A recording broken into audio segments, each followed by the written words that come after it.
Hello everyone, ఇలాంటి videos మీకు ముందుగా కావాలి అనుకుంటే మా ఛానల్ని సబ్స్క్రైబ్ చేసుకొని పక్కనే ఉన్న బెల్ ఐకాన్ని క్లిక్ చేయండి.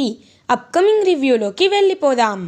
ఆనంద భైరవి పక్కా ప్రూఫ్తో రోహిత్ బ్రతికే ఉన్నాడు అని తెలుసుకున్న తర్వాత ఇంకా ఎక్కడిని దాచిపెట్టింది అనన్య, ఒకవేళ రోహిత్ని ఎక్కడ దాచిపెట్టి ఉంటుంది అని ఆలోచిస్తూ ఉంటారు. కరెక్ట్గా అదే టైంకి ఇంకా అలా రౌడీలా చెరలో పడ్డ ఆ వైట్ షర్ట్ వేసుకున్న వ్యక్తి అయితే ఆ రౌడీల కళ్ళల్లో మట్టి కొట్టి పరిగెత్తుకుంటూ పారిపోయి వచ్చేస్తాడు. మేడం మేడం మీకు నేను ఫోన్ చేస్తున్నాను, ఒకసారి నేను చెప్పేది వినండి మేడం అని ఆనంద భైరవికి కాల్ చేస్తారు. హలో, ఎవరు నువ్వని అంటారు. మేడం, మీ మీ కోడలు అనన్య గారు ఒక సీక్రెట్ ప్లేస్కి వచ్చి వెళ్ళారు మేడం. ఏంటా అని చూసేసరికి ఇక్కడ రోహిత్ గారిని వీళ్ళు కిడ్నాప్ చేసి ఉంచారు మేడం. ఈ విషయం మీకు చెప్దామంటే రౌడీలు నా వెంట పడుతున్నారు. మీరే ఎలా అయినా ఈ ప్లేస్కి రండి మేడం అని చెప్పి కాల్ కట్ చేస్తాడు. ఒక్కసారిగా షాక్ అయిపోతారు ఆనంద భైరవి. అత్తయ్య గారు ఏమైందని అడుగుతుంది. ఇదిగో ఇప్పుడే మనం పెట్టిన సీక్రెట్ ఇన్ఫార్మర్ కాల్ చేశాడు. కాల్ చేసి రోహిత్ ఉన్న ప్లేస్ తెలుసుకున్నాను అంటున్నాడు. పద శరణ్య, మన ఇద్దరం వెళ్దామని అంటారు. అమ్మా నేను కూడా వస్తాను అనేసరికి దర్శన్, నేను చెప్తాను కదా నువ్వు అప్పుడు రా సరేనా అని ఇంకా అలా దర్శన్ని వదిలేసి ఆనంద భైరవి శరణ్య ఇద్దరు ఆ లొకేషన్కి అయితే రీచ్ అవుతారు. ఇది ఇలా ఉండగా ప్రీతి పాపం జైల్లో ఏడుస్తూ ఉంటే అప్పుడే ఇన్స్పెక్టర్ అక్కడికి వచ్చి, కానిస్టేబుల్స్ తన్ని రిలీజ్ చేయండి, ఇప్పుడు తన్ని కోర్టుకి తీసుకువెళ్ళాలి అని అంటారు. సార్, ఇవాళ మా అత్తయ్య గారు తీసుకొస్తాను అన్నారు, మీరేమీ కంగారు పడకండి సార్, తను వచ్చేస్తారు సార్, కొంచెం టైం ఇవ్వండి అని అడుగుతుంది పాపం ప్రీతి. చూడమ్మా, నువ్వు తప్పు చేశానో చేయలేదో ఇవన్నీ మాకు అవసరం లేదు, ఇవన్నీ తేల్చడానికే కోర్టులున్నాయి, కాబట్టి నువ్వు కోర్టుకి నేను తీసుకువెళ్తే వాళ్ళే అన్నీ చెప్తారు రా అని చెప్పి ఇంకా అలా కోర్టుకైతే తీసుకువెళ్ళడానికి ఇంకొక హాఫ్ అన్ అవర్లో కోర్టుకు వెళ్ళాలి అని డిసైడ్ అవుతారు ఇన్స్పెక్టర్. ఇది ఇలా ఉండగా ఆనంద భైరవి అండ్ శరణ్య ఇద్దరు ఆ లొకేషన్ని ట్రేస్ చేయించి లొకేషన్కి అయితే రీచ్ అవుతారు. రీచ్ అయ్యేలోపు అక్కడ ఒక ఇద్దరు పెద్ద రౌడీలు ఉంటారు. వాళ్ళని చూస్తూ ఉంటారనమాట ఆనంద భైరవి శరణ్య. ఒక రౌడీ, రేయ్ ఏం లేదురా, ఇక్కడ చిన్న మ్యాటర్ అయింది అంతే, ఇదిగో ఒక డీల్, పెద్ద డీల్ వచ్చింది, ఈ డీల్ అయిపోయాక నేనే అక్కడికి వస్తాను, బాగా ఎంజాయ్ చేద్దాం అని కాల్ కట్ చేస్తాడు. పెద్ద డీల్ అంటే ఖచ్చితంగా రోహిత్ బావగారే అయ్యుంటారు అత్తయ్య గారు, పదండి వెళ్దామని ఇంకా అలా ఆనంద భైరవి శరణ్య ఇద్దరు ఆడ సింహాల్లాగా బయలుదేరుతారు. బయలుదేరి ఒక పెద్ద కర్ర తీసుకొని ఆ రౌడీలు ఇద్దరిని కొడుతూ ఉంటారు. ఎంత ధైర్యం రా నీకు, మా మా రోహిత్ని కిడ్నాప్ చేస్తారా అని చెప్పి ఇంకా బాగా రోహిత్ని కిడ్నాప్ చేసిన వాళ్ళని కొడుతూ ఉంటారనమాట. కొడుతూ ఉంటే కరెక్ట్గా అప్పుడే ఇంకా అలా ఇటువైపేమో కోర్టుకి ప్రీతిని తీసుకువెళ్ళాలి అనుకుంటారు. ప్రీతి వాళ్ళ అమ్మగారేమో మాకు ఒక 10 నిమిషాలు టైం ఇవ్వండి, మేము ఎలా అయినా విడిపించుకుంటాం, ప్రీతి నిర్దోషి అని నిరూపిస్తామని పాపం కోర్టుకి టైం అడుగుతూ ఉంటుంది. అప్పుడే కరెక్ట్గా ఆ ఇద్దరు రౌడీలు టైం చూసుకొని ఆనంద భైరవి అండ్ శరణ్య తలపై రాడ్తో గట్టిగా కొడతారు. ఒక్కసారిగా శరణ్య అండ్ ఆనంద భైరవి ఇద్దరు స్పృహ తప్పి పడిపోతారు. రేయ్, వీరిద్దరు పడిపోయారుగా, ఇంకా రోహిత్ని కాపాడే వాళ్ళు ఎవ్వరూ లేరు అని అలా వెనక్కి తిరిగి చూడగానే అక్కడ దర్శన్ కనబడతాడు. దర్శన్ని చూసి ఒక్కసారిగా షాక్ అయిపోతారు ఆ రౌడీలు. ఏరా, మా అమ్మని మా భార్యని కాపాడుకోవడానికి ఎవ్వరూ లేరనుకున్నావరా అని చెప్పి ఇంకా టప్ప వాళ్ళందరినీ బాగా కొడతాడనమాట దర్శన్. కొట్టి దర్శన్ అయితే రోహిత్ చేతులకున్న కట్లు మొత్తం తీసేస్తాడు. వెంటనే పాపం రోహిత్ అయితే దర్శన్ని హక్ చేసుకుంటాడు. అన్నయ్య, నీకేం కాలేదు కదా అని అంటారు. లేదురా, నాకేం కాలేదు, నువ్వు బాగానే ఉన్నావు కదా, నీకేమైనా దెబ్బలు తగిలాయని అడుగుతారు. లేదన్నయ్య, నేను బాగానే ఉన్నాను, నీకైతే ఏం కాలేదు కదా, సరే రా వెళ్దామని చెప్పి ఇంకా అలా పాపం శరణ్య అండ్ ఆనంద భైరవి ఇద్దరిని బయటికి తీసుకొని వచ్చి ఇంకా వాళ్ళ ఫేస్పై వాటర్ కొడతారు. అప్పుడు స్పృహ వస్తుంది ఆనంద భైరవి అండ్ శరణ్యకి. ఇప్పుడు ఎలా ఉంది అమ్మా అని అడుగుతాడు దర్శన్. పర్లేదు నాన్న, ప్రీతిని ఇవాళ కోర్టుకి తీసుకువెళ్తామని ఇన్స్పెక్టర్ గారు చెప్పారు, కాబట్టి తను తీసుకువెళ్ళేలోపు మనమే వెళ్ళాలి పదనా అన్న అని చెప్పి ఇంకా అలా రోహిత్ని తీసుకొని బయలుదేరుతారు. కరెక్ట్గా వాళ్ళు ప్రీతిని కారెక్కిచ్చి తీసుకువెళ్ళే లోపు ఇంకా అలా ప్రీతినే పాపం కారులో కూర్చొని కోర్టుకి వెళ్ళబోతుంటే ఒక కార్ అడ్డుగా ఉంటుంది. ఒక్కసారిగా చూసి షాక్ అయిపోతారు. అడ్డుగా ఉండేసరికి ఇంకా వెంటనే ఆనంద భైరవి కార్ దిగి, సార్, మా రోహిత్ బ్రతికే ఉన్నాడు అని చెప్పడానికి ఒకసారి అటు చూడండి అనేసరికి రోహిత్ నడుచుకుంటూ వస్తాడు. సార్, నేను బ్రతికే ఉన్నాను సార్, నా వైఫ్ నన్ను చంపలేదు, నా వైఫ్ అంటే నాకు ప్రాణం, తన్ని మీరే విడిచిపెట్టండి సార్ అని అంటారు. ఒక్కసారిగా ఇంకా ఆ పోలీసులు అయితే అనుమానంగా చూస్తారు. చూడండి ఆనంద భైరవి గారు, మీ ఫ్యామిలీపై మాకు చాలా రెస్పెక్ట్ ఉంది కాబట్టి మీరు ఏం చెప్తున్నా మేము కన్విన్స్ అవుతున్నాం అని అంటారు ఇన్స్పెక్టర్. ఇందులో కన్విన్స్ చేయడం ఏమీ లేదు కదా ఇన్స్పెక్టర్ గారు, మీరు రోహిత్ని ప్రీతి చంపేసింది అనే కదా తన్ని అరెస్ట్ చేశారు. అలాంటప్పుడు రోహిత్ బ్రతికే ఉంటే ఇంక ప్రీతిపై మర్డర్ కేసు ఎక్కడి నుండి వస్తుంది అని అడుగుతుంది ఆనంద భైరవి. ఇంకా దర్శన్, అవును ఇన్స్పెక్టర్ గారు, ఇదంతా చూస్తుంటే మీరు పాత కక్షలు ఏమైనా మనసులో పెట్టుకొని ఇచ్చేస్తున్నారా అని అడుగుతారా? అబ్బే అలాంటిదేమీ లేదు. అయినా ఎవరిపైనా పాత కక్షలు నాకెందుకుంటాయి, ఇప్పుడే ప్రీతి గారిని రిలీజ్ చేస్తాను అని ప్రీతిని అలా రిలీజ్ చేసి బయటికి వదిలేస్తారు ఇన్స్పెక్టర్. పాపం ప్రీతి పరిగెట్టుకుంటూ వచ్చి రోహిత్ని హక్ చేసుకుంటుంది. రోహిత్, నీకేం కాలేదు కదా రోహిత్, నీకేమైనా అయ్యిందేమోనని, నీకు మంటల్లో దగ్ధమైపోయావని తెలియగానే నా గుండె పగిలిపోయింది. అసలు నేను ఏం మాట్లాడాలో నాకే అర్థం కాలేదు. కానీ ఇప్పుడు నిన్ను కళ్ళతో చూశాక నాలో ఎంతో ఉత్సాహం, ఎంతో ఆనందం, మళ్ళీ నా ప్రాణం నాకు తిరిగి వచ్చినట్టు అనిపిస్తుంది అని పాపం ఎంతో హ్యాపీగా ఫీల్ అవుతుంది ప్రీతి.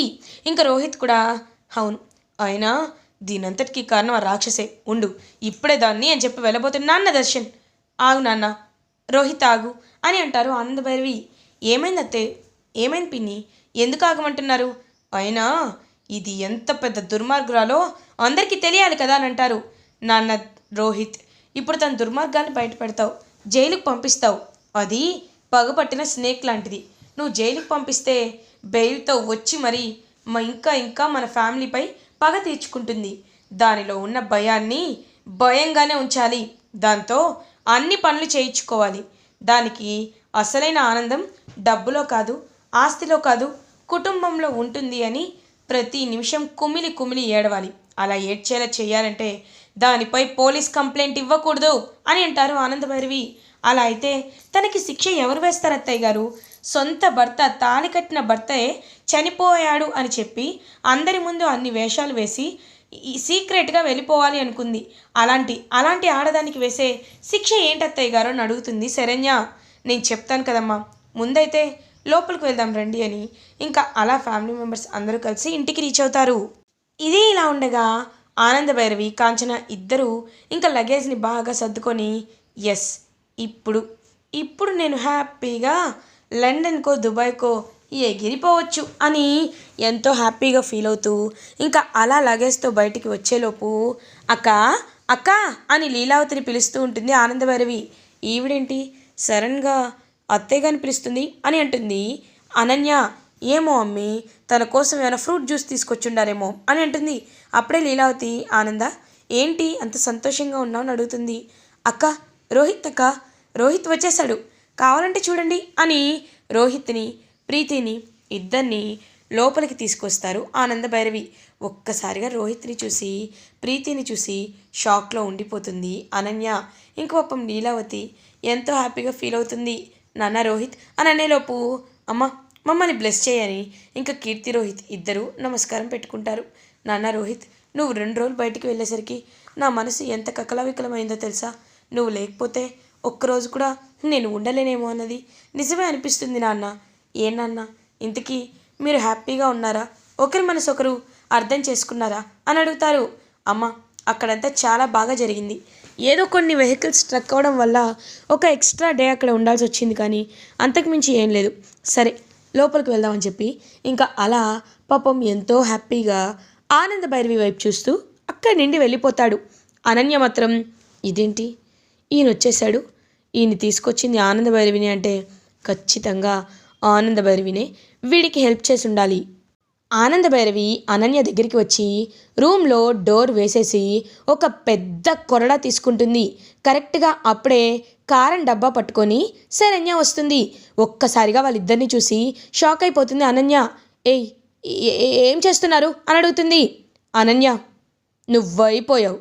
శరణ్య, స్టార్ట్ చేయి అనేలోపు ఇంకా అలా శరణ్య కారం కొడుతూ ఉంటే ఒంటిపై దెబ్బలు కొడుతూ ఉంటారు ఆనందభైరవి. అనన్య చేసిన పాపానికి, అనన్య చేసిన తప్పుకి, తన భర్త ఉన్నా చనిపోయాడని చెప్పిన దానికి, ఆస్తి లాక్కోవాలనుకున్న దానికి అన్నిటికీ కలిపి పగ తీర్చుకుంటూ ఆనందభైరవి అండ్ శరణ్య ఇద్దరు అనన్యని బాగా కొడతారు.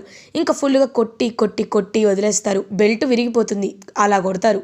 కొట్టాకే ఇప్పుడు చెప్తున్నాను, ఏదో ఇద్దరు ఆడవాళ్లే కదా, బయటికి వెళ్ళి బ్రతకలేరు కదా అని ఒక రోజంతా తెలుసు కదా ఏ రోడ్డుపై కూర్చున్నారో. ఒక ఆడపిల్లల జీవితం తెలిసి నాశనం అవ్వడం ఎందుకు? నేను కూడా ఒక అనాథగానే ఉన్నాను కాబట్టి, అనాథగా ఉంటే మన అనేవాళ్ళు ఎవరు లేకపోతే ఆ బాధ ఎలా ఉంటుందో నాకు తెలుసు కాబట్టి నువ్వు చేస్తున్న ఈ ఆకృత్యాల్ని, పాపాలని కడుపున మోస్తూ వచ్చాను. కానీ ఇప్పుడు చెప్తున్నాను, నువ్వు ఎప్పుడైతే మనుషుల్ని చంపేసినట్టు చిత్రీకరించే వరకు వెళ్ళిపోయావో, ఇప్పటి నుండి నీ అంతు చూస్తాను అనన్య. నీకు ఇది ఆఖరిసారి చెప్తున్నాను. ఇంకొకసారి ఇలాంటి ప్రయత్నాలు ఇంట్లో ఎవ్వరిపైన చేసినా అని ఆనందభైరవి అనేసరికి వెంటనే శరణ్య, అత్తయ్య గారు ఎందుకు అత్తయ్య గారు ఇంత కష్టం? ఈ ఒక్క ముక్కేదో లీలావతి అత్తయ్య గారికి చెప్పేశారనుకో, ఆవిడ అనన్యాని మెడ పట్టుకుని బయటికి గెంటేసి పోలీసులకు అప్పచెప్తారు. మీరు ఇలా బాధపడ్డం నాకు ఇష్టం లేదు. నేను ఇప్పుడే లీలావతి అత్తయ్యకి చెప్పేస్తాను అని అంటుంది. సరే వద్దు ప్లీజ్ ప్లీజ్ శరణ్య, ఎంతైనా నేను నీ అక్కని కదా. ఇప్పుడు నువ్వు లీలావతి అత్తయ్యతో చెప్తే నా బ్రతుకు బస్ స్టాండ్ అయిపోతుంది. ప్లీజ్ అని బ్రతిమలాడుతుంది అనన్య. లాభం లేదక్క, నువ్వెలాగో మారవు, ఎవరిని మారనివ్వవు, ఆస్తే నెత్తి మీద వేసుకొని తగలేసుకుంటానని చెప్తూ ఉంటావు, డబ్బంటే ప్రాణంగా చూస్తావు. నీలాంటి వాళ్ళు మనకెందుకు చెప్పు? నేను చెప్పేస్తాను అని వెళ్ళబోతుంటే నీ కాళ్ళు పట్టుకుంటాను శరణ్య. అత్తయ్య గారు మీ కాళ్ళు పట్టుకుంటాను, నన్ను జైల్లో పెట్టకండి, ఈ ఇంట్లో ఏదో ఒక మూల ఇల్లు ఉడుచుకుంటూ ఉంటాను ప్లీజ్ అని ఇద్దరి కాళ్ళు పట్టుకొని బ్రతిమలాడుతుంది అనన్య. పోనీలే శరణ్య, కాళ్ళు పట్టుకుంది కదా, వదిలేద్దాం. ఏయ్ నీకో విషయం తెలుసా? నువ్వు మా దగ్గరికి వచ్చిన విషయం కానీ, ఇప్పుడు నువ్వు వాగిన చెత్త అంతా కానీ ఫోన్లో రికార్డ్ అయింది. ఒకవేళ నువ్వు లీలావతి అత్తయ్యని నమ్మించలేను అనుకున్నా, మేము తన దగ్గరికి వీడియో ప్రూఫ్ తీసుకెళ్ళి చూపిస్తాం. అప్పుడు లీలావతి అత్తయ్య గారు నమ్మకుండా ఉండరు కదా. కాబట్టి అక్క, రేపటి నుండి ఎవరు ఏం పని చెప్పినా నువ్వు చెయ్యాలి. ముఖ్యంగా దామినితో దూరంగా ఉండాలి. దామిని దగ్గరికి వెళ్ళి మతిస్థిమితం కోల్పోయినట్టు నటిస్తే దామిని నిన్ను పార్ట్నర్గా జాయిన్ చేసుకోదు. కాబట్టి దామిని నువ్వు పార్ట్నర్స్గా ఉండకూడదు, తను కూడా నీ వల్ల కలుషితం అయిపోకూడదు అని ఇంకా అలా కొన్ని కండిషన్స్ పెడతారు.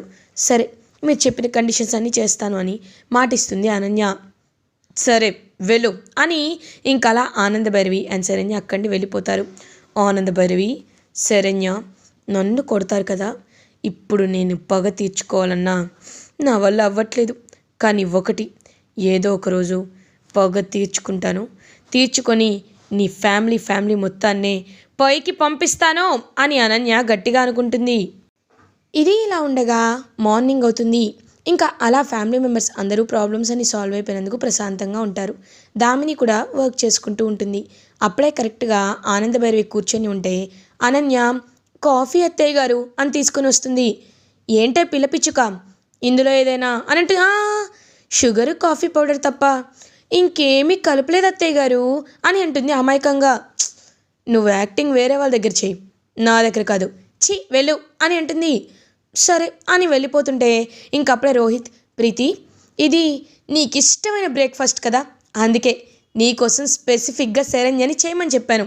శరణ్య ఈ టిఫిన్ చాలా బాగా చేస్తుంది, నీకు నా చేత్తో తినిపిస్తాను రా అని చెప్పి ఇంకా అలా రోహిత్ ప్రీతికి తినిపిస్తూ ఉంటే అదంతా చూస్తూ చాలా జలస్గా ఫీల్ అవుతుంది అనన్య. లీలావతి మాత్రం పాపం ఎంతో హ్యాపీగా ఫీల్ అవుతుంది. అక్క ఇప్పుడు నీ ఆరోగ్యం ఎలా ఉందక్క అని అడుగుతారు. నాకేంటానందా, ఇదిగో కళ్ళ ముందే రోహిత్ చూసావా ఎంత హ్యాపీగా ఉన్నాడో. నేను కోరుకునేది అదే కదా, ఒక తల్లిదండ్రులుగా మన పిల్లలు బాగుంటేనే ఆ జీవితం సంతోషంగా ఉంటుంది అనే కదా కోరుకునేది. నిజంగా రోహిత్ ప్రీతిలు ఇలాగే కలకాలం ఎంతో సంతోషంతో హ్యాపీగా ఉండడమే నాకు కూడా కావాలి అని పాపం ఇద్దరి వైపు చూస్తూ ప్రశాంతంగా ఫీల్ అవుతుంది లీలావతి. ఇంక శరణ్య, ఏయ్ అనన్య ఏంటి ఇంకా నా శారీ ఐరన్ చేయలేదా అని అంటుంది. చేసేస్తాను శరణ్య. ఏయ్ శరణ్య అమ్మగారు, అబ్బో దీనికి పొగరు బాగా ఎక్కువైంది అనుకుంటుంది అనన్య. ఏంటలా చూస్తున్నావు? మనిద్దరం ఒకే ఇంట్లో పుట్టచ్చు, ఒకే ఇంట్లో పెరగచ్చు, కానీ నీ దిక్కుమాలిన వేషాలు, నీ నీచపు ఆలోచనల వల్ల నిన్ను అక్క అని చెప్పుకోవడానికే నాకు సిగ్గుగా ఉంది. ఛీ అని మొహం మీద చెప్పలేను కాబట్టి ఇలా అయినా ఉంటున్నాను నీకు బుద్ధి రావాలని. వెళ్ళి నా శారీని ఐరన్ చేయిపో అని అంటుంది. అలాగే శరణ్య మేడం వెళ్తున్నాను అని ఇంకా అలా శారీ ఐరన్ చేసి ఇస్తుంది. ఇటువైపు అందరికీ టిఫిన్ చేసి ఇంటి పని మనిషిగా మారిపోతుంది అనన్య. ఇంకా అలా లీలావతి, ఆనంద భైరవి ఫ్యామిలీ మెంబర్స్ మాత్రం ఎంతో అంటే ఎంతో హ్యాపీగా ఉంటారు. అదంతా చూస్తూ దామిని, వీళ్ళందరూ హ్యాపీగా ఉంటే నా ఆస్తి వాటా నాకెప్పుడు వస్తుంది? మళ్ళీ వీళ్ళ మధ్య ఏదో ఒక గొడవలు చిచ్చులు పెట్టాలి అని మనసులో అనుకుంటుంది దామిని. ఇలా ఎపిసోడ్ ఎండ్ అవుతుంది. ఫర్దర్ ఎపిసోడ్ రివ్యూస్ ముందుగా మీకు కావాలి అనుకుంటే మా ఛానల్ని సబ్స్క్రైబ్ చేసుకోండి. Thanks for watching.